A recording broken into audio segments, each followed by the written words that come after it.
everybody, and welcome back to Reddit Reads, place on the internet where we just read Reddit. Today we're taking a look at my second grandmother versus my parents. It's a long story, but it'll be worth it. The story's quite long, so I'm going to start from when I was a baby up until now. I don't have official dates, but I'll put the year when the stories begin. Also, if you're easily triggered, do not read to the year 2004, as it contains a very serious topic. Please read 2004 at your own risk if you decide to read it. My mom and my dad met when they were 14. They never really hit it off until they were about 23 to 25. 1994. While they were dating, my grandmother would always say such things such as, "My daughter deserves the best and has no business with someone who's dirt poor." My dad wasn't poor, but wasn't very wealthy. He always had a job and has multiple degrees under his belt. When I was being conceived, he was working as a security guard and pulling a decent amount of money to keep himself and my mother happy. My mother worked day shifts at a local grocery store, packing shelves, working checkouts, etc. Wow, English is not my first language apparently, I don't know. Jumping forward a few weeks later, my parents decide to tell my grandmother that they're having a baby. OP. They already told Dad's family it was good vibes and all, but once they told my mother's mom, she wasn't very happy.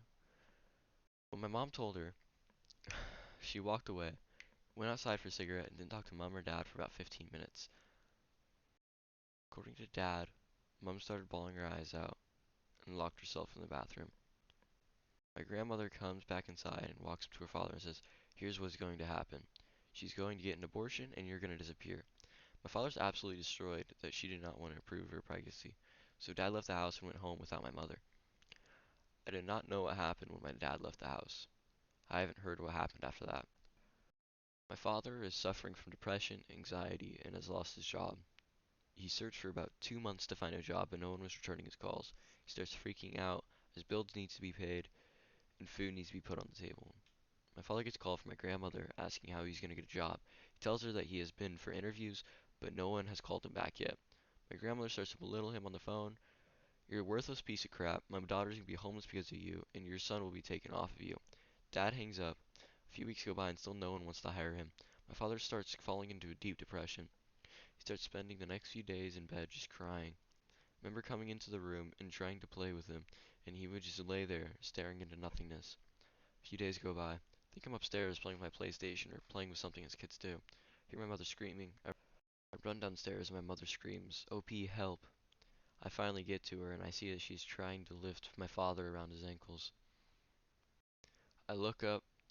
My father had tried to kill himself by hanging. We, we cut him down and sent him to the hospital and they hold him for 72 hours. A few days go by and my dad tells my mom that my grandmother had sent him a letter and Dad telling him that this family would be a lot better if he just disappeared, etc., etc. My mother cut all contact with my grandmother after that. My dad starts going to therapy. Just to clarify, my dad is still alive and well in 2020 after he started going to therapy. He became a lot more open with his feelings and started to improve mentally.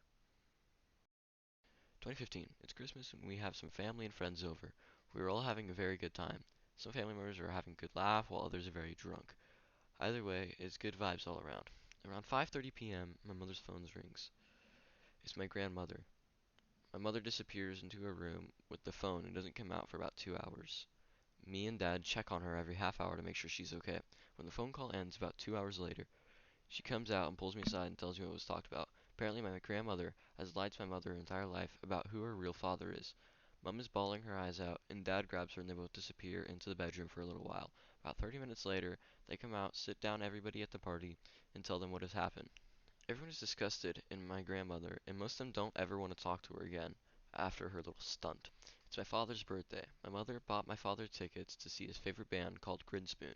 Both are very excited as they haven't seen them play in years. They get ready to go to the concert. While at the concert, my mother complains for a headache. She takes a few painkillers and soldiers on. They watch 5 of the supporting acts, but the headache is getting immensely worse. Grinspoon comes on stage and starts rocking out. They finish their first song, and Mom says to Dad, "We need to go home, my head is killing me." Dad throws her in the car, and they both drive home. The second they get home, Mom is sprinting for the front door, runs into the bathroom, and vomits. Dad follows behind her and holds her hair and gets a glass of water. Mom did have a few drinks at the concert, but she wasn't drunk or even tipsy. After she's had a good vomit, goes and lays on the couch with Dad. 10 minutes goes by, and Mom's eyes start rolling back into her head.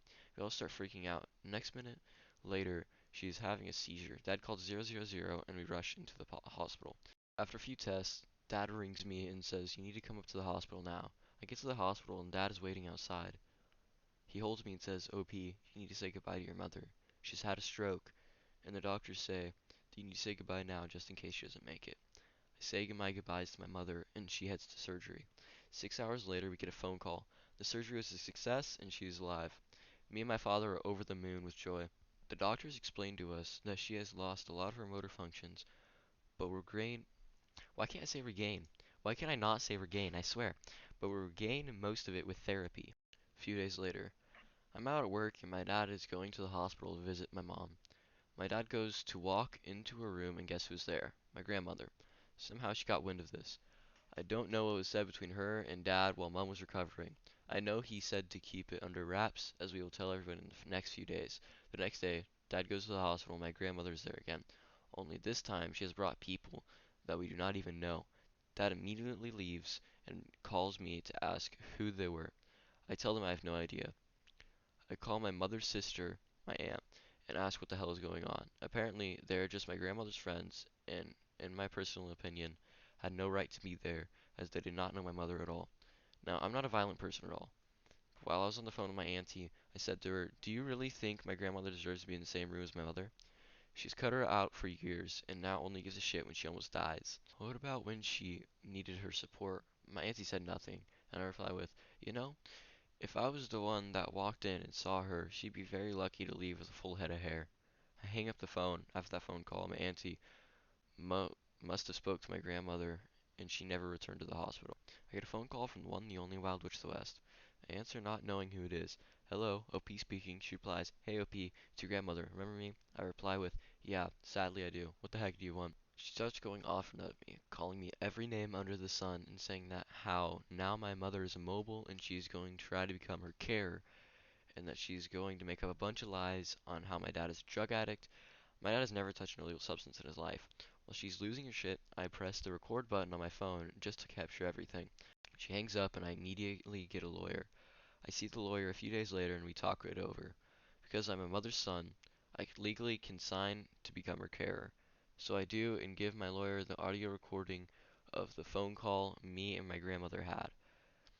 I hand her the USB with a recording on it and she plugs it into her laptop. She listens to it and is in total shock. We set up a court date and take my grandmother to court. We finally go to court. My grandmother is facing 2 counts of harassment over a cellular device and 1 count of deformation of character. She's also not allowed to go near my mother or anyone else in my house until over 2023. Overall, I'm satisfied with the verdict. Also, my mother is doing much better since the stroke and is slowly regaining all of her motor functions.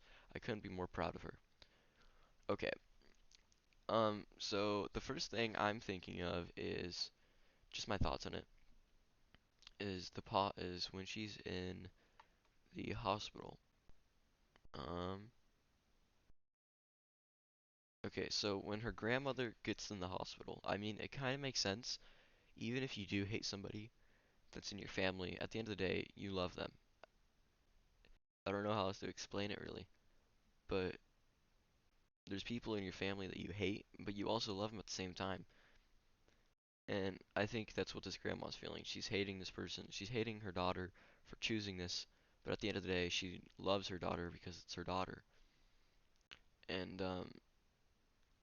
and also the grandmother wants to be there in case anything goes wrong. And I feel like I could see that, but at the same time, I could see where OP's coming from.